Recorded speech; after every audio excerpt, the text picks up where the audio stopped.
নির্মল বিশ্বাস এবং তাদের ভোলা দাসকে হুগলি থেকে গ্রেপ্তার করা হয়েছে এবং নির্মল বিশ্বাসকে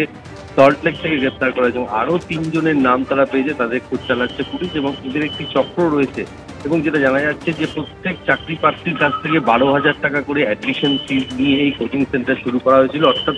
লক্ষাধিক টাকার প্রতারণা করা হয়েছে এমনটাই মনে করা হচ্ছে। এবং এদের সঙ্গে যারা যুক্ত তারা অতীতে এর আগে বিভিন্ন প্রশ্ন ফাঁস কাণ্ডে তারা গ্রেপ্তার হয়েছিল।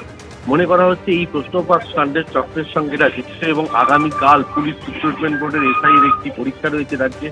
সেই প্রশ্ন ফাঁসের চক্রান্ত করা হচ্ছিল কিনা সেটা খতিয়ে দেখা হচ্ছে পুলিশের পক্ষ থেকে। এই দুজনকে গ্রেপ্তার করে গতকাল ব্যারাকপুর মহকুমা আদালতে পেশ করা হয় এবং বিচারক তাদের 14 দিনের জেল হেফাজতের নির্দেশ দিয়েছে।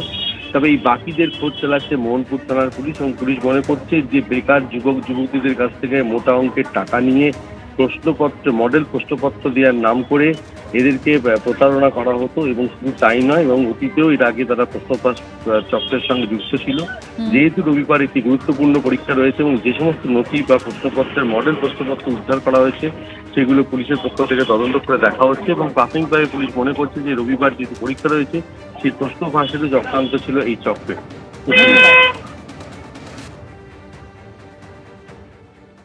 মুখ্যমন্ত্রীর বাড়ির সামনে